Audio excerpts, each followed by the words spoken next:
ሰላም ሰላም ብዝኾነ ኣብዛ ናይ ሎም ዓንቲ ክዛረበላ ከም ሓሳብ ኣቕሪብያ ዘለኹ ኣነ ኣብቲ ንሶም ኣልዒሎሞ ዘለዉ ዘረባ ወይ ዛረብዎ ዘለዉ ካብኡ ተበጊሰ ንዕኦም ክምልሰሎም ኢለ ኣይኮንኩን ዝዛረብ ዘለኹ። ምክንያቱ እዞም ሰባት ይፈልጦም እየ ካብ ነዊሕ ኩሉ ነገር ናቶም ኣኻይዳ ዘልዕልዎ ሓሳብን ዘረባን ጽቡቕ ገይረ ፈልጦ እየ ኣነ ንገዛእ ርእሰይ። ካልእ ሰብ እውን ኣይፈልጥን ኣይኮንኩን ዝብል ዘለኹ። ሕጂ እንታይ ዳ ሕጂ መዛረብየይ ምናልባት ገርህታት ሰባት ኣብቲ ናቶም ኣትዮም ክስተባት ጽቡቕ ኣሎ ክስተባት ትኽክል ኣሎ ምባል ከወጉዱ ካልእ ሰባት ኣከሙ ከኣትዉ የብሎምን ክብል ስለ ዘለኹ እያ እታ ቀንዲ። ስለምንታይ ገለ ሰባት ዘይሰማዕኹሞም እንተልዮም ከዓ እንታይ ስለ ዝበሉ እዮም ኣብ ዝብል ቁርቢ ሓሳበይ እቲ ናቶም ዘለዓልዎ ዘረባታት ሕፅር ዝበለ ክስታይ ክንገብሮ ንኽእል ኢና። ሕጂ እታ ቀንዲ ሰብ ብፍላይ ኤርትራዊ መንነተይ ዝብል ሰብ ኣብ ናይዚኦም ጉዳይ ወይ ኣብ ናይዚኦም ኣልዒሎሞ ዘለዉ ዘረባ ክኣቱ የብሉን ከልዕል የብሉን ክስተ ትኽክል ኣሎ ክስተ ጽቡቕ ኣሎ ክብል የብሉን። ኤርትራዊ መንነተይ ኢሉ ዝኣምን ትግራዋይ መንነተይ ኢሉ ዝኣምን እንድሕሪ ኮይኑ ከዓኒ በቃ እታ ትግራውነቱ ኣሚኑ ሱቕ ክብል ኣለዎ ማለት እዩ። እቲ ኤርትራዊ መንነቱ ከዓ ኤርትራዊ መንነቱ ኣሚኑ ሱቅ ክብል ኣለዎ። ምክንያቱ ሓደ ኮነ ኢልካ ዝለዓል ቶፒካት ኣሎ ኣጀንዳ ናይ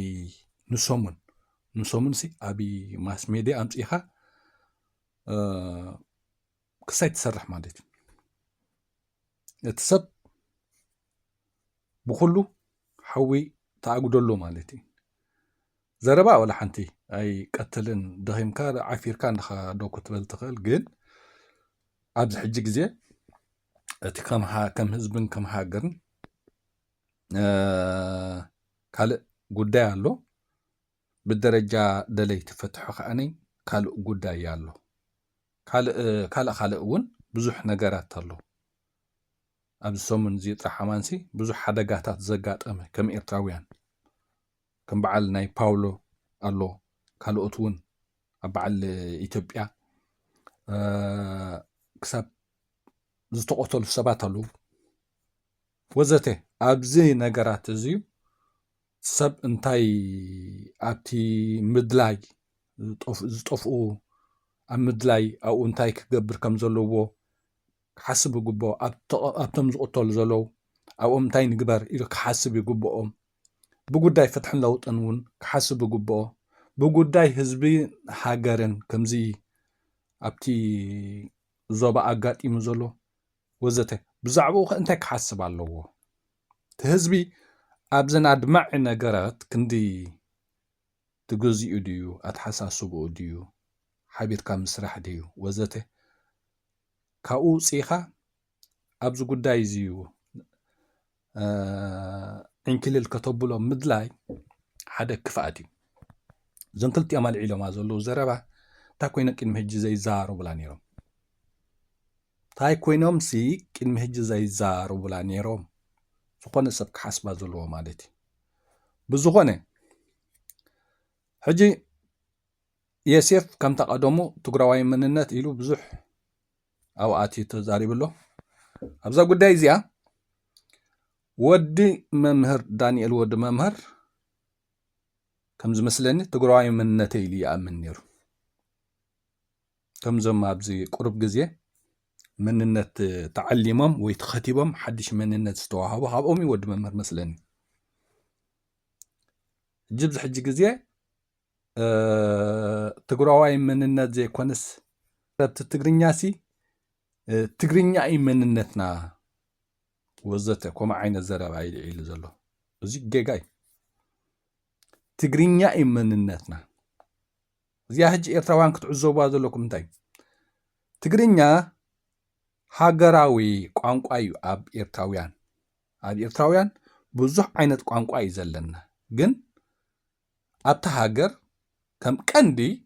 ኩለን ብሄራት ዝዛረባሉ ትግርኛ እዩ ኦኬ ሕጂ እዛ ትግርኛ መንነትና ትብል ዘረባ ተንኮልያ ንኤርትራውያን ተንኮልያ እዛ ወዲ መምህር ኣልዕልዋ ዘሎ ተንኮልያ ኣሚኑላ ኣይኮነን ዝዛረባ ዘሎ ቀደም ተዛረበላ ንሳ ዝኣምን ነይሩ ዝኸው ትግራዋይ መንነተይ ኢሉ ዝኣምን ነይሩ ሕጂ ግን እቶም ተዛረብቲ ትግርኛ መንነትና ተጓሩ ወይ ኤርትራውያን ዘይኮናሲ ትግርኛ እዩ መንነትና እዩ ዝብል ዘሎ እዚኣ ሕጂ ንኤርትራውያን እንታይ ማለት እዩ ኤርትራውያን እዞም ኩለን ብሄራት ወይ ዝተፈላለዩ ቋንቋታት ዘለዎም ኤርትራውያን እቲ ሃገራዊ ቋንቋ ኩሎም ቀንዲ ማለት እዩ ብዙሕ ነገር ኣብ ኦፊሳት ድዩ ኣብ ዝኾነ ነገር ማይሲ ቅድሚት ኩሉ ህዝቢ ዳርጋ ከም ማይሲ ኩሉ ኤርትራዊ ትግሪ ይዛረብ እዩ መብዛሕትኡ ሓደ ዛረብ እንዲ ግን እቲ ሃገራዊ ቋንቋ ግን ትግርኛ እዩ ዘሎ ሕጂ መንነትና ትግርኛ እንድሕር ተባሂሉ ከምዛ ወዲ መምህር ዝብላ ዘሎ ተን ብሄራት እንታይ እየን ዝብላ ኖ ሕና መንነት ቋንቋ ነናትና ዝተፈላለዩ ሃገራዊ ቋንቋ ከዓ ትግርኛ እዩ መንነትና ግን ኤርትራውያን ኢሎም ዝኸዱ ዘለዉ ሕጂ ትግርኛ መንነት ኢልካዮም ኣብዚኣ እንታይ ክገብሩ እዮም ንሳቶም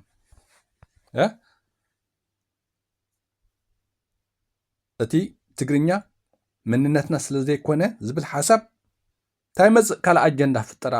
ኣብ ውሽጢ ህዝቢ ኤርትራ ማለት እዩ ስለዚ እዚኣ ኤርትራዊ መንነተይ ኢልካ ተኣመን ኣብ ብሄራት ሃሉ ኣብ ምስሊም ሃሉ ኣብ ክርስቲያን ሃሉ ኣብ ምድጋፍ ሃሉ ኣብ ፍትሕን ለውጥን ሃሉ ኣብዚ ናይዚኦም ጉዳይ ኣጀንዳ ክትኣቱ ይብልካን ክልቲኡ ሓደጋ እዩ ዘለዎ ንኤርትራውያን ክልቲኡ ኣይጠቀምኒ ብመንነት ኤርትራዊ መንነት ስለዚ እታ ትግርኛ ንብሄረ ትግርኛ እያ ወይ ነቲ ተዛራባይ እቲ ክርስቲያን ማለት እዩ እቲ ክርስቲያን ምናልባት ትግርኛ መንነተይ ትብል ዘሊኻ ነቲ ክርስቲያን ክትከውን ትኽእል ነቲ ካልእ መንነቱ ክትከውን ኣይትኽእልን እያ ማለት እዩ ምክንያቱ ኤርትራዊ መንነትካ ብኤርትራውያን እንድሕሪ መንነት ንሱ ምዃኑ ትቕበሎ ንሕኾንካ ግን ኩልኻ እታ ኤርትራውነት ንኩልኻ እያ ተረኽበካ ትግራኻ ክትብል መንነትና ክትብል ንሕሪ ፈቲንካ ትግርኛ መንነትና ሳሆ መንነትና ክትብል ንሕሪ ፈቲንካ ግን ንኤርትራውያን ኣይጠቅምኒ እዚ ሓሳብ እዚ ሕጂ ንህግደፍ ተቃይምካዮ ወይ ደጊፍካዮ ኣይኮነን እዚ ናይ ውሉድ ወለዶታት ናይ ቀፃሊ እዩ ስለዚ ንኩሉ ኣብ ምቋም ሃሊ ኣብ ምድጋፍ ሃሉ ከምዚ ዓይነት ሓሳብ ንህዝቢ ኤርትራ ኣይጠቕምን ሓቂኻ ንስ ይኮነን መንነት ናይ ቋንቋ መንነት ኣሎ ናይ ባህሊ መንነት ኣሎ ናይ ኣከዳድና መንነት ኣሎ ናይ ብዙሕ መንነት ኣሎ ወላ ናይታ ስም ውልቃዊ ስምካ እውን ናይ ገዛእ ንስኻ ትገልፅ እውን መንነት እኳ ግን ብደረጃ ህዝቢ ብደረጃ ሃገር ንሕሪ ኮይኑ ግን ንኩልኻ ዝውክለካ እዩ መንነት ዘብል ንኩልኻ ትውክለካ ከዓ ሃገር እያ ካልእ የማን ፀጋም ክትብል የብልካን ናብ ሱዳናውያን ክትከይዳ ይብልካ ናብ ተጓር ቢልካ ክትከይዳ ይብልካ ናብ ሓደ ይብልካ ኤርትራ ናይ ኩልኻ ሃገር እያ ናይ ኩልኻ መንነት እያ ናይ ኩልኻ መግለፂት እያ ኩሉ ክብርታትካ ብቋንቋ ድዩ ብኣኸዳድና ድዩ ብገለገለ ድዩ ብኩሉ ነገር ማለት እዩ ብኩሉ ነገር ናይ ኩልኻ ጠርኒፋ ዘላ ኤርትራ እያ ስለዚ ናይ ኩልና መንነት ከዓኒ ኤርትራ እዩ ኤርትራውነት እዩ ስለዚ በዚ እዚኦም ኣልዒሎሞ ዘለዉ ቶፒካት ኣነ ንዕኦም ክምልሰሎም ኢለ ይኹን ክዛረብ ዘለኹ ፈልጦም እየ እንታይ ይጥቀሙ ብዙሕ ነገር ማለት እዩ ነዚ ሓሳብ እዚ ብውሽጡ እንተራዲኦም ዝኮኑ ከም ዝኽእሉ ርዱእ ነገር እዩ ولا حنتي صاب كندي أنا زحسب مالتي فايدا أبزه هجين تا قبر خناعها دقا فينا يود ممهر دقا فينا يسيف كونكا أو عين كل الكتبل حدا حدش توبيك حيزم الكهم مصزلو بزح نجر وي ممهران ناي مننت كوينومن أكين مخاخم وصوي دولي بتحدا بزح نجر مالتي بزح نجري سب هجي حدا سب صبو غيركا تصنعوت كلالكا صبو غيركا نحر فليت كاين حدا سب ددي حرقو نسو زبولو كدقم كت غزي خا تحلو في بالكان انا لكم ايه نوعو ما يكونكم زمل سلام زلخو بكمزي عينت تونكولات بزح حدا زغاطمو وي زدهلال سب غره سب سلو زلو اتغره سب لومي كا بزح سب ترديو اندي ግን አይሳኒ ገርህታት ሰባት ከ አይክሳኒዮም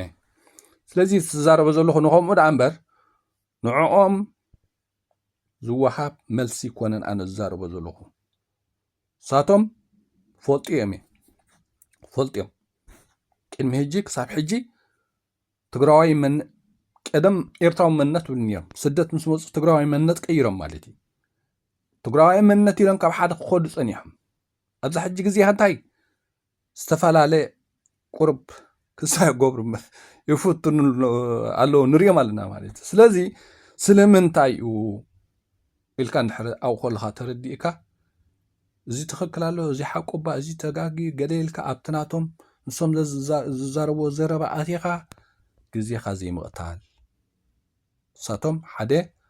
ቶፒክ ከም ዘምፅኡ ዘለዉ ናይ ሰሙን ቶፒክ ማለት እዩ ግዜኻ ደጋፋይ ናይ ገሊእኻ ደጋፋይ ናይ ዮሴፍ ገሊእኻን ደጋፋይ ናይ ዳን ወዲ መምህር ኮንካ ኣብኡ ክትናቆት ክትውዕል ቶፒክ ይፈጥሩልካ ማለት እዩ እሞ ወዳእቱ ንዓኻ ኸ መምሃራንካ ናይቶም ጠፍኦም መንነት ናቶም መምሃራን ኮይኖም መንነቶም ደልዮም ዘምፅሎም ዘለዉ ኮይኖምካ ቅድሚት መምሃራንካ ኮይኖምካ ክረኣዩኻ ይደልዩ ኣለዉ ማለት እዩ ሳልሳይ ነገር ንዓኻ ብኸምኡ ገይሮም ታሽሙ ገብሩ ፀኒሖም ዝቕፅል ናበይ ክወስዱኻ ይደልዩ ፈላልዮምኻ ፀኒሖም ገሊእኻ ደጋፋይ ናይ ወዲ መምህር ገሊእኻ ደጋፋይ ናይ ዮሴፍ ኮንካ ፀኒሕካ ኣብ መወዳእታ እሞ ዝሓሸ ኢሎም ጥርንፍ ኣቢሎም ኣበይና ኣጀንዳ ክወስዱኻ ይደልዩ እዚ ከም ሳልሳይ ረባዓይ ደረጃ እውን ክትሪኦ ትኽእል ኢኻ ሕጂ ኣብዚ ኩሉ ኮለልካይ ኣተኻ ኤርትራዊ መንነት እየ ትብል ንስኻ ትግርኛ መንነት እየ ዝብል ይምፃእ ትግራዋይ መንነት እየ ዝብል ይምፃእ ሓደ ዝብል ይምፃእ ጉዳይካ ክኸውን ይብሉን ተቃወም ደግፍ ብዘይ የገድስ እዚ ናይ ኩልኻ እዩ ኣብ ምቋም ሃሊ ኣብ ምድጋፍ ሃሊ መንነት ክበሃል ከሎ ንኩልኻ ዝምልከት እዩ ሃገር ክበሃል ከሎ ንኩልኻ ዝምልከት እዩ ህዝቢ ክበሃል ከሎ ንኩልኻ ዝምልከት እዩ ታሪክ ክበሃል ከሎ ንኩልኻ ዝምልከት እዩ ስለዚ ንሱ ስለ ዝኾነ ስኻ ኤርትራዊ መንነተይ ትብል ኣነ ጂ ኤርትራዊ መንነተይ ስለ ዝኣምን ትልክዕ ንሱ እዩ በቃ ኣነ ካልእ ዝፈልጦ ነገር የብለይ ብሕጂ ምናልባት ሕጂ ደላይ ፍትሕ ኣለኹ እቲ ዘቋውመን ዘሎ ምክንያት ኣብቲ ሃገር ንሕ ተመሊስለይ የምክን በቃ ወላሓንቲ ደጋፍ ናይቲ ፓርቲ ዘሎ ድዩ ወይ ደጋፍ ናይ ሓደሽ ናይ ካልእ ፓርቲ ክኸውን ንኽእል እየ ኤርትራዊ መንነት ግን ብቐሊሉ ትቕይሮ ኣይኮንካን የምክን ማዓስ ክቅየር ይኽእል ንሕልካ ንኣብነት ኤርትራ ባሕር ነገስታት ትበሃል ነይራ ሕጂ ቅድሚ ኤርትራ እውን ኤርትሮስ እውን ትበሃል ነይራ እዚ ሕጂ እንታይ እዩ ኣብ ዝቕፅል እውን ካልእ ስም እንድሕሪ ህዝቢ ኤርትራ ኣለዋ ነብዙሓት ሃገራት ስም ዝቕይራ ኤርትራ እውን ካብተን ብዙሓት ኣስማት ሕጂ ቅድሚ ሕጂ ትፅዋዓለን ዝነበረት ካልእ ክትቅይር ንሕደልያ ካብአን ወይ ድማ ካልእ ሓድሽ ስም ክትቅይር እንድሕርክ ክኢላ እቲ ኤርትራዊ መንነተይ ዝብል እታ ኤርትራ ትቕየር ስለ ዘላ ባት ሓንቲ ስም ክፅዋዕ ትኽእል ኢኻ እዚ ብደረጃ ህዝብን ምስ ግዜ ከዓኒ ክቅየር ዝከኣል ኣብነት ሕጂ ኤርትራ ትበሃል ኣላ ሃገረ ሰማዕታት ክትበሃል ኣለዋ ተባሂሉ በቃ ሃገረ ሰማዕታት ብህዝባ ምስ ፀደቐት ከላ ሽዑ መንነተይ ሃገረ ሰማዕታት ካብ ትብልካ ግድነት ማለት እዩ መንነት ምስ ከምኡ ደረጃታት ክትቅይሮ ትኽእል ደኣ እምበር ምስ ፓርቲ ምስ ምቋም ምስ ምድጋፍ ገለ ተምፅኦ ኣይኮነን ስለዚ ብከምኡ ክንሪኦ ክንከል ኣለና ከምዚ ስእልካ ዘዘምፅኦ ሰባት ቶፒክ ከም መዕለሊ ክጥቀም ይኽእል ሰብ ግን ከድካ እቲ ኣጀንዳታት ናበይ ይወስደካ እንታይ እዩ ብዙሕ ነገራት ንዕኡ ክንረድኦ ክንክእል ኣለና ማለት እዩ ኣነ ከም ተኣሽሙ ኣብ ከምዚ ዓይነት ዘረባ ግዜኻ ዘይምቕታል ክስቶ ትኽክል ኣሎ ክስቶ ተጋግዩ ገለገለ ኣብኡ ክእትዉ ከዓ እዮም ደልዩ ንሳቶም ግዜኻ ኮንቱ ጠፍእ እንታይ ከተፍርቕካ ሞ እዚኦምሲ እሱ የገድሶም ነይሩ ተዝኸውን እንታይ ኮይኖም ቅድሚ ሕጂ ዘይዛረቡሉ ገይሮም ሰብ ክሓስቦ ዘለዎ ማለት ስለምንታይ ሕጂ እዚ ዝተፈላለዩ ሓሳብ ሒዞም ክመፁ ተገዲዶም ዝተፈላለዩ ምክንያት ብትኽክል ኣሎ ድዩ ፍልያት ከምኡ ይኣምኑ ድዮም ንሳቶም ነው ሕጂ ዝኾነ ሰብ ገርህካ ይህሉ ማለት እዩ ኣብዚ ጉዳይ እዚ ሓንቲ ይጠቕመካኒ ብፍላይ ኤርትራዊ መንነት እየ ትብል ኤርትራዊ ብኤርትራውነትካ ትግራዊ መንነት እንተጓሩ ገዲፍካሉ ብክብረይ ጉዳይካ ወይ ናትካ ፈሊጥካ ትኸይትሰብ ዝኾንካ ብዛዕባ እዚ ጉዳይ እዩ ኣይገድሰካኒ ትግርኛ መንነት ይብል ትግራዊ መንነት ይብል ክልቲኡ ንኤርትራውያን ኣይጠቕመናን ትግርኛ እዩ መንነተይ ተልካ ኣብ ውሽጢ ህዝቢ ኤርትራ ዝፈላለየካ ዘሎ ነቲ ኤርትራዊ መንነተይ ኢሉ ዝኣምን ህዝቢ ኤርትራ ትግርኛ ከዓነይ ከም ሃገራዊ ቋንቋ ዝፈልጦ ዘሎ ኩሉ ህዝቢ ኤርትራ ዝተፈላለየ ብሄር ዝተፈላለየ ቋንቋ ከም ሃገራዊ ቋንቋ ጥቀመሉ ዘሎ መንነት ኢልካ እንድሕር ክትጥቀመሉ ፈቲንካ ምስ ብሄራትካ እዩ ዘባእሰካ ዘሎ ብኡ መንገዲ ንህዝቢ ኤርትራ እንታይ ይካየድ ኣሎ ማለት እዩ ስለዚ ኣይጠቅምኒ ክልቲኡ ይጠቅምኒ ትግራዊ መንነት ኢልካ ንኤርትራውያን ዝውክል ኣይኮነን ትግርኛ መንነትና ኢልካ እውን ንኤርትራውያን ዝውክል ኣይኮነን ንክርስቲያን ክውክል ይኽእል እዩ ንክርስቲያን ኢልካ ተልዕሎ ትኽእልካ ንኤርትራውያን ኢልካ ግን ከተልዕሎ ይትኽእል ና እዩ ትዘረባ ትግረ እኮ ንትግረ መንነቶም እኳ ቋንቋ ትግረ ንኤርትራውያን ኢሎም ግን ከልዕልዎ ይክእሉን እዮም ሓሳብ ክትርዳእና ዘለዋ ማለት እዩ ትግርኛ ነተን ክርስቲያን መንነታዊ ቋንቋም ኣይኮነን ኣይኮንኩን ዝብል ዘሎ ከዓ ሕጂ ሳሆ ንሳሆ መንነቶም እዩ ብቋንቋ ደረጃ እንድሕሪ መንነት ኢልካ ተምፅእ ኮንካ ማለት እዩ ብሃገር ግን ነው ኩለን ቋንቋታት ብሃገር ክትዛረበሉ ክብድ ይብሊ ኣየድልን እዩ ብዝያዳ ማለት እዩ እቲ ነገር እንታይ እዩ ብመንነት ብደረጃ ህዝቢ ብምጥቕላል እንድሕር ኮንካ ኤርትራዊ መንነት ቋንቋ ተእትወላ ይበልካን ቋንቋ እንድሕር እቲኻላ እቲ ጉዳይ ካሊእ ዝመፅእ ቋንቋ ሃገራዊ ቋንቋ ክትዛረበሉ ትኽእልካ ማለሲ ንኣብነት ኣብ ኤርትራ ብዙሓት ብሄራት ብዙሓት ቋንቋታት ኣሎ ብዝያዳ ብሓንቲ ቋንቋ ሃገራዊት ቋንቋ ክትህልወካ ንሱ ግድነት እዩ ወይ ትግርኛ ትጥቀምካ ወይ ትግረ ትጥቀምካ ወይ ሳሆ ትጥቀምካ ወይ ሕዳር ትጥቀምካ ናይ ግድን ማለት እዩ እሱ ኮይኑ ኩሉ ህዝቢ ኤርትራ ከዓኒ ቀንዲ ብትግርኛ ይጥቀም ዝያጅ ሃገራዊ ቋንቋ ደኣ እምበር ትግርኛ ስለ ዝኾነት ከም መንነት ኤርትራዊ ትግርኛ መንነት ናይልካ ጥቀመላ أي كاني بالدرجة إرتراويان مالتي إرتراويان سترجع إيماننا كتبلا يتقلنها لذي تنقر انتاي نبلا لنا ردو نقر يمثلني تلك زي العلم زلو توبيك ني إرتراوي مننتي وي إلكا بلكع وسينا نفلت إرتراويان ولا بحر نقصات يقير ولا حماسين يقير ولا هاجر سماعتات يقير ولا هاجر قيح بحري يقير ولا هاجر أكلو جزاي يقير ولا هاجر سراي يقير هاجر سم دنكل يقير هاجر سمهار يقير هاجر قاش باركاي يقير أوكي سخا زخونة قينو حزب خم حزب إرترا بمرجو زخون تزي كوينو جن بقانقا إلكا جن ولا حنتي قانقا هاجراو منت كخونا يكلني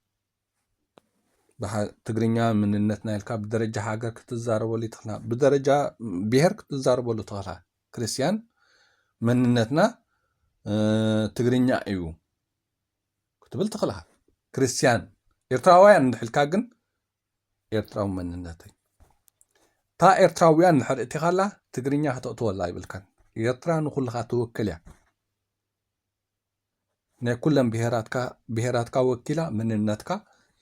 أبتا إرتراونتك نخلها تأكبكا مالتو كريستيان نحلكا جن داسيت نتوم كريستيان طرحا توكلا كامبر ني إرتراوان يتوكلا كانيا كريستيان تقرينيا سي نكريستيان مننتنا ايو تلكا صقما يمصني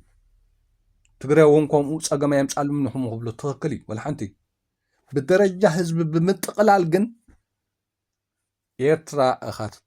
ተምፅእ ደኣ እምበር ክርስቲያን ወይ ትግረ ወይ ሳሆልካ ኢኻ ተምፅእ ኣይትኽእልንኻ ተዘረባና ኣብዚኣ ንፅርቲኣ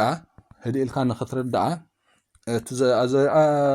ንመፈላለይ ኣምፅኦሞ ዘለዉ ግን ቀሊል ዘረባ ኣይኮነን ንምፍልላይ ኢልካ ትጥቀመሉ ቀሊል ዘረባ ኣይኮነን ሰብ ክሰውዕለሉ ክኽእል ኣለዎ ሳጂ ኩሶ ተኽክል ኣለዎ ኩሶ ተጋጊዩ ኩሶ ኣብኡ ይትእተው ዝኾነ ሰብ በቃ ኣነ ሕጂ ናቶም ዘረባ ኣየገድሰኒ ኣነ ኤርትራዊ መንነት እየ ዝኣምን መንነት ኢሉ ክለዓል ከሎ ብደረጃ ህዝብን ሃገርን ክለዓል ከሎ መንነት ክበሃል ከሎ ኤርትራዊ መንነት እየ ዝኣምን እታ ኤርትራ ትብል ስም ንድሕር ተቐይራ እታ ዝተቐየረ ስም ከዓ ንሳ ትመፅእ ማለት እዩ ሕጂ ከምኡ ስለ ዝኣምን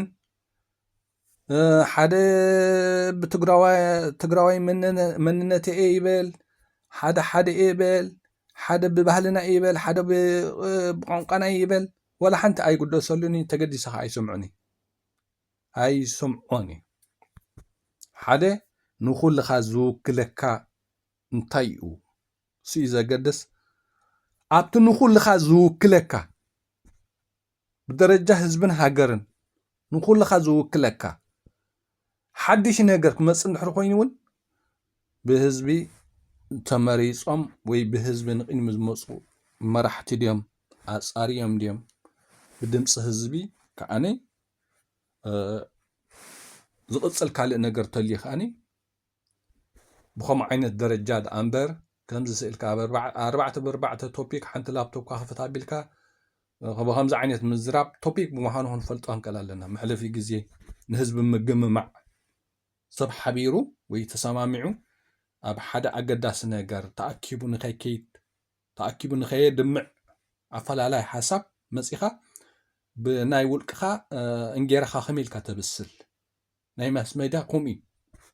ሰብ ገማሚዕኻ ሰብ ኣፋጢጥካ እንጌራኻ ከመይ ጌርካ ኣብኣ ተመቕሉኻስ ከመይ ጌራ እታ ምሳሕኻት ትሰርሓላ ዝርድእ ነገር ገርህ ሰብ ካይህሉሎም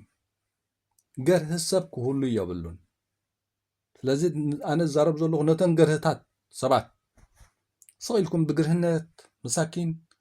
በቃ እቲ ሓደ ዘምፃልኩም ንዕኡ ተሰኪምኩም ጨቓቕ ትብሉ እቲ ሓደ ዘምፅኦ ንዕኡ ሰሚዕኹም መጨጭ ትብሉ በቃ እንስኡ ሕጂ እቲ ነገር ዝለዓል ሕቶ ኣለካ ዲ ጉዳይ መንነት ዝበሃል ولا حنت خطول عليك بقى كان حقኛን ሰብ ንድሕር ኮንካ ተስተውዕል እንተሊኻ መን ነርካ ትማሊ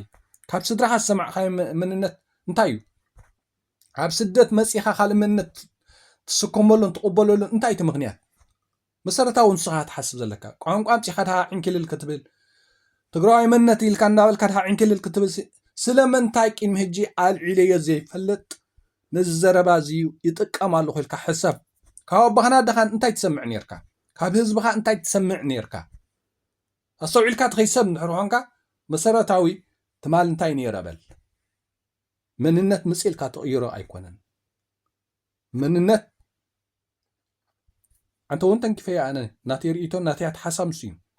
ኤርትራውያን መንነትና ክንብል ከለና እታ ኤርትራ ትብል ስም እንድሕር ተቐይራ ቀይሕ ባሕሪ እንድሕር ተቐይራ መንነትና ሃገር ቀይሕ ባሕሪ ኢና ክንብል ኢና እሱ እዩ መንነት بدرجة حزب هاجرن كومي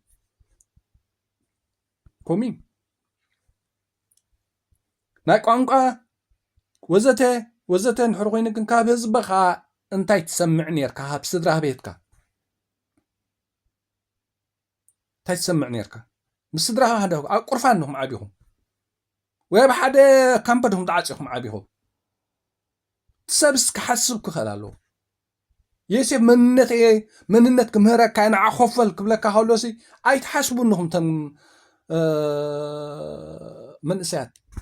هردأكون اب حدا بعتدهم تعاصيهم عابيهم مس صدرهم ديهم من عابيهم مس كبابيهم مس متعابيتهم ديهم من عابيهم مس حبرتسبكم ديهم من عابيهم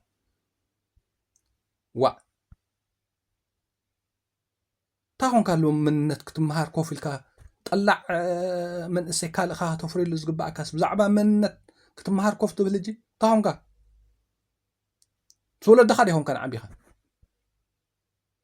منت كانت اي تفلط منتك كابتا توليدكا زعابا خلا عدي رستي هدمو وزته كابا تبقستا منتك عنا باتاتك زلوا مبوق العدخا تمننت كبعا تبقس قانقاخا ردو نغري بدرجه حزبن هاجرن انت ايتمنت تفلطو خبعا لحكو اب ايرترا خلخا خولد خادي كاب حزب خادي سمعو زنبر كاسي تفلطو اخا اب سدت مصيخا لومي كال سئلكا ززحابو خحيسكا عنكيل تبزلخا انت يوريدكا تقدسكا اب عنكيل تاعتو انت قدسكا صباح نغو انت تفركاو غزيخا نسرحا نغال تمرتخا انت تقوملو نازي تمرت زيوم زمصو كتسمع عنكيل تبزلخا صباح نغو ايتو تقوملو نخا حزبها منو تفلطي نايت مال منو تفلطيو وزاته كل ነገር ማለት ስለዚህ ሲ صباح نغهم مس حزبها زي تسرحلي ولا ኤርትራ ሄድካስ مس حزبها يتسرحلو هاي تقوملي تخلنخ حزبها انتي منو تفلطخ انتي تاريخو حزبها تفلطوخ ስለዚህ ንስኻ ስለ ዝተቀየርካ ንስኻ ኣብ ናይ ከምዚኦም ዕንክልል ስለ ትውዕልን ተሓድርን ስለ ዘለኻ ስኻ ዘምፀኻዮ ወይ ዚኦም ዘምፅዎ صيل ህዝብኻ ትስክም ኣቢልዎ ኣብኡ ዝውዕል ተሓድር ይመስለካ ኣሎ ኖ ግዜኻ ይትቕተል ግዜኻ ኣይትቕተል ተማኮም ዚ ዕንክልል ግዜኦም ተቕትሉ ሰባት በቃ ወይ ንፍትሕን ለውጥን ዝብል ኣጀንዳ ከተልዕል ንሕርኾንካ ኣብ ታሪክካ ደው ኢልካ ኣብ መንነትካ ደው ኢልካ ኣብ ልእላውነትካ ደው ኢልካ ኣብ ህዝብካ ደው ኢልካ ፍትሕን ለውጥን ዝብል ኣጀንዳ ብኸመይ ትጥቀመሉ ፍለጥ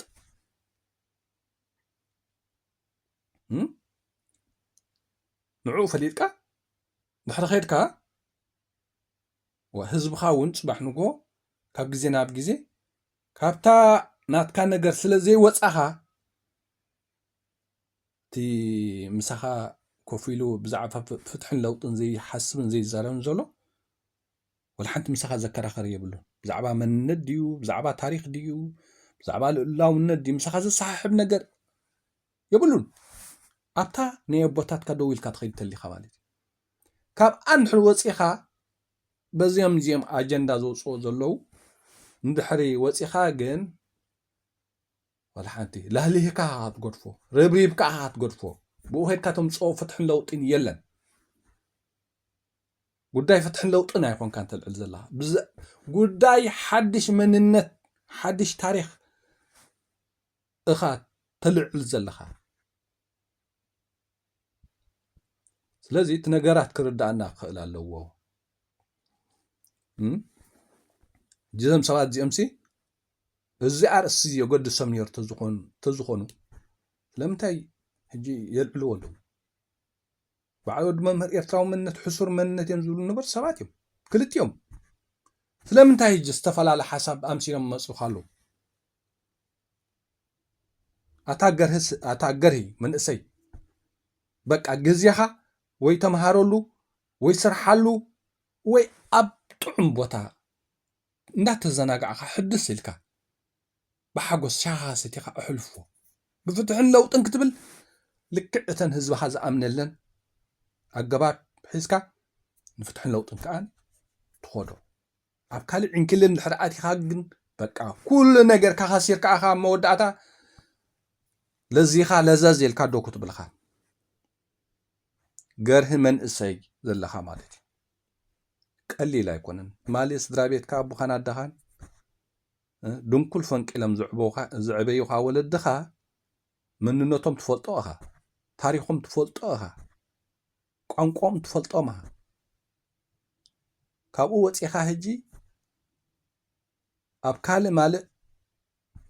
ሰባት ሓንጎልካ ስለ ዝበረዝዎ ንሕብረተሰብ ቀይርካዮ ማለት ኣይኮነን ንሕብረተሰብ ነታ ዝገደፍካ ካልእ ዝመሃረትካ ስድራ ቤት እውን ከተእምና ኣይትኽእል ንኻ የስየፍ ብዛዕባ ውልቃ ስድራ ቤት ትሕተትዎ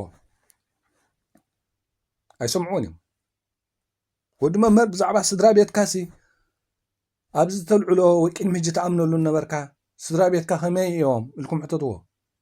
ኖ ኣይሰምዕዎን እዮም ብቐረባ ስድሮም ክእምኑ ዘይክእሉ እዮም ፃወትልኩም ዘለዉ ተንገር ሰባት ማለት بخمجي أدو يبلغهم نايكم جاء أخفل እዚኣ ሳትላይት ክንገብርና ኣብ ከምዚ ኣኽፈል ሎሚ ዘወረድኳ ቢዶ ሳብስክራይብ ገበርካላን ላይክ ኣይጠወቃላን እናበሉ ኣብኡ ክፃወትልኩም ይሓድሩ ውዕሉ ማለት እዩ እምበር ምስ ስድሮም ዘየልዕሉ ኣጀንዳ እዮም ምሳኹም ዕንክልል ካብልኹም ዝሓድሩን ዝውዕሉን ዘለዉ የሰፍ ኣሕዋቱ ኣለዎ እዚ ከም ትካሉ ሒዙ ጥቀመሉ ዘሎ ኣጀንዳ ስድራ ቤቱ ሓንቲ ሴከንድ ምስ ስድራ ቤቱ ኣይዛረበን ይትዘረባ ሓንቲ ሴከንድ ግን እንታይ ገብር ከምዚኣ ይእምኑኹም ሽዑ ሓንጎልኩም ዝተቃፃፀሩ እንታይ ይብልኹም ከምዚኣ ትምህርቲ ቪድዮ ውሪድያ ኣለኹ ሎሚ ሪኢኻ ዶ ተራ ላይክ ዘይገበርካ ተራ ሳብስክራይብ ዘይገበርካላ ተራ ሼር ዘይበልካያ በቃ ናቶም ዋርድያ ናቶም ዘብዐኛ ኮንካ ኣብኡ ዕድመኻ ትበልዕ ማለት መንእሰያት ክትነቕሑ ክርዳዕኩም ዘለዎ ነገር ማለት መሰረታዊ ሰብ ናበይ ኣቢሉ ክኸይድ ክፍትን ከሎ እታ መሰረታዊት ምስ ስድሩ ካብ ስድራ ቤቱ ዝረኸባ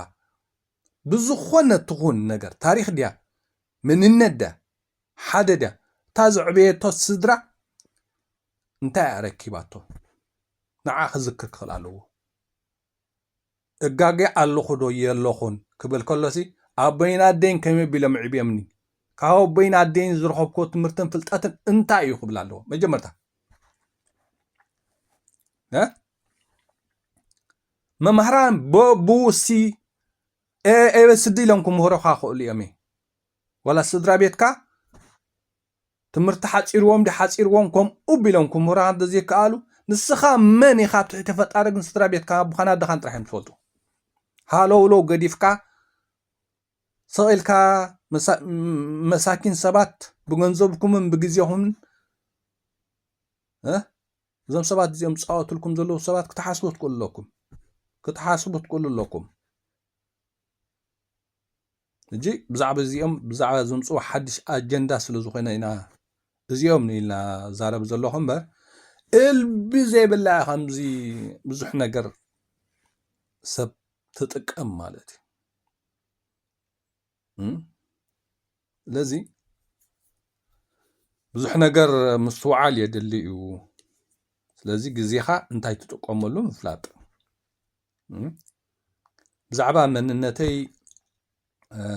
ይደሊ ኣለኹ ዶ መንነተይ ጠፊእኒ ዝብል ሰብ ከዓኒ ኪድ ኣብቲ ቁርፋን ዝዓበየሉ ካበይ ኣምፂኹኒ ኢሉ ይሕተቶ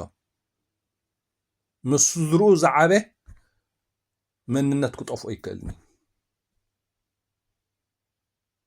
ተዝዓበየላ እያ መንነቱ እታ ምስ ስድርኡ እታ ተይል ዝዓበየላ ንስኣ መንነቱ ኣብ ቁርፋን ዝዓበ ንድሕር ኮይኑ ግና ማስ ማይና መመፅኡ ኣይረብሸና ኣብታ ቁርፋን ዝዓበየላ ኸይዱ መንነተይ ኣፍሉጥኒ ካበይኹም ኣምፂኹምኒ ይበል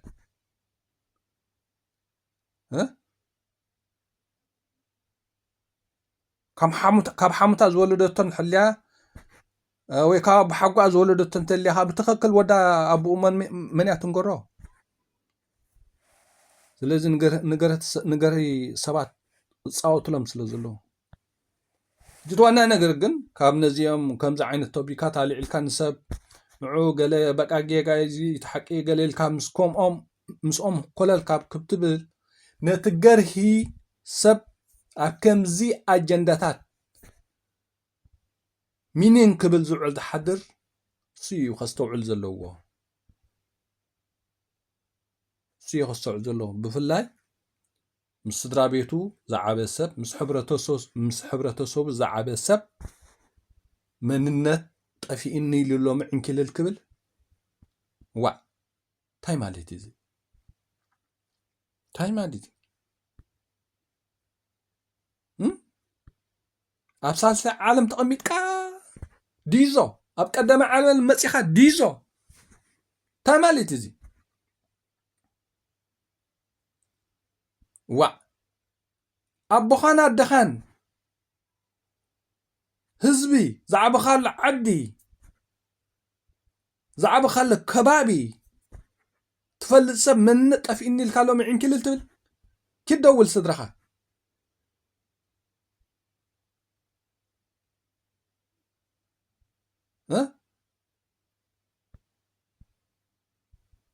ስለዚ እዚ ማለት ምስ ህዝቢ ትግራይ ዘራኸበና ቋንቋ የለን ኣይተዋለድናን ወዘተ ወዘተ ዘመልክት ኣይኮነን ክርዳእና ዘለዎ ማለት እዩ ግን የምክን ተጋሩ ንባዕሎም እኮ እቲ ትግራዋይ መንነት ኣይንቕበለና ዝብሉ ሰባት ኣለዉ ተጋሩ ንባዕሎም ኣብታ ውሽጢ ትግራይ ኮይኖም እታ ትግራይ ትብል ቃል ኣነ ብዙሕ መዓልቲ ተዛሪበ ረብሪብና ኢና በዚ ዘረባ እዚ እታ ትግራይ ትብል ስም ብኸመይ እያ መፅያ ኤርትራ ጢላና ይኮና ፈጢሮማ ገለ ሰብ ሕጂ ብዙሕ ኤርትራ ጢላና ኣውፅማ ኤርትራ ስያ ትበሃል ነይራ ኤርትራ ትበሃል ነይራ ንዓኻ ጥልያን ከዓ ቅይር ኣመሓይሽ ኣብለንካ ኤርትራ ኢሎማ ታሪክ ንሱ ኢና ንፈልጦ ናይ ኣመፃፃ ናይ ኤርትራሲ ንፁሪ ታሪክ ዘለዎ እዩ ግሪካውያን ብኸመይ ምክንያት ኤርትሮስ ኢሎማ እዚ ታሪክ ዘለዎ እዩ ኢታላውያን ከዓ ካብኡ ተበጊሶም ነታ በትናቶም ላህጃን ገለን ጥዕሞም ከዓ ኤርትራ ኢሎም ከዓኒ ሰጊርሞ ማለት እዩ ናይ ኤርትራ ማፃ ታሪኩ እዚ ታሪክ ዘለዎ እዩ እቲ ማፃፃ ትግራይ ከ ብኸመይ እያ ትግራይ ሲ ምክንያቱ ኤርትራ ንሓንቲ ኩጀት ንሓንቲ ዓዲ ንሓንቲ ከባቢ ኣይኮነን እቲ ታሪኻ ማፃፃ ወይ ኤርትሮስ ክትብል ከለኻ ሲ ብመላእ ንቀይሕ ባሕሪ ኤርትራ ዝተላዕለ ስም ዳኣ እምበር ንሓንቲ ኩጀት ንሓንቲ ከባቢ ተላዒሉ ዝመፀ ስም ኣይኮነን ትግራይ ግን ንሓንቲ ከባቢ እያ ነይራ ብሓንቲ ከባቢ እያ ኣማፃፃ ስለ ዝኾነ ከዓ ብዙሓት ተጋሩ ኣይትኩልናን ያብሉ ሕጂ እንታይ እዩ ዝብል ሰብ እቲ ወገን ኤርትራውያን ዘሎስ እንታይ እዩ ዝብል ዘሎስ ክርድኦ ክእል ኣለዎ ኣነ ትግራዋይ መንነተይ ኣይኮንኩን ስለ ዝበልካ ህዝቢ ትግራይ ብፍላይ ተዛራባይ ትግርኛ ወይ ክርስቲያን ዘለኻ ህዝቢ ትግራይ ከማይ ቋንቋ የብሉን ከማይ ባህሊ የብሉን ወይ ምሳይ ዘራኽቦ ነገር የብሉን ኣይኮንካን ከምኡ ኢኾንካን ትብል ዘለኻ ትግራዋይ ኣይኮንኩን ስለ ዝበልካሲ ንሱ ይኮነን ትዘረባ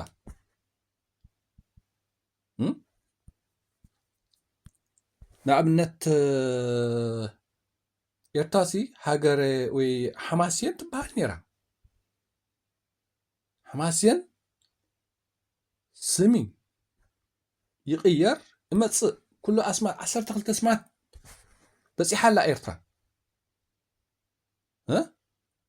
ስለዚ እዚዩ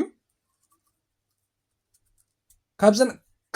12 ኣስማት ህዝቢ ትግራይ ተፀዊዕለን ዘይፈልጥ ንድሕሪ ኮይኑሲ ከመይ ጌርካ ንህዝቢ ትግራይ ኣብ እመን ትብሎ ናቱ ህዝቢ ኤርትራ ኻኒ ትግራዋይ ትብል ተፀዊዕሉ ኣይፈልጥኒ ኣብ ታሪክ ተፀዊዕሉስ ኣይፈልጥኒ ብዙሕ ነገር ኣብዚ ደኺምና ኢና ዘረባሃት ኣድኪምና እዩ ወላ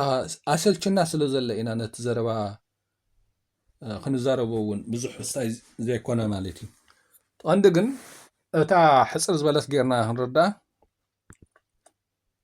ትግርኛ ወላ ሃገራዊ ቋንቋ እኳ እንተኾነ ኤርትራ ግን ብፍሉይ ነቲ ክርስቲያን ዝውክል ከዓ ስለ ዝኾነ ብመንነት ክተምፅኦ ይትኽእልናኻ ብሃገራዊ መንነት ኣብ ኤርትራ ክተምፅኦ ኣይከኣልኒ ብመንነት ንሕሪ ምፂኻያ ትንካልእ ብሄራት ክቕበሎ ኣይከኣልኒ ኣይሆብ ሰብ ክርዳእ እቲ ሓሳብ ምክንያቱ ገለ ሰባት ብዙሕ ቃበላ ሪኤዝም ክልቲኦም ዝተዛረብዎ ሰባት ብዙሓት ሰባት ክዛረቡ ሰሚዐ ሕጂ ርእይተይ ዝህብ ዘለኹ ዝኾነ ጌጋ ኣሎ ትብሉ ንሕርዕንኩ እኳ ንኹልና መተዓረሙ ኮነና ኣብ ኮመንቲ ዝኾነ ሓሳብ ክትገድፉ ትኽእሉ ኢኹም ሰሰናዩ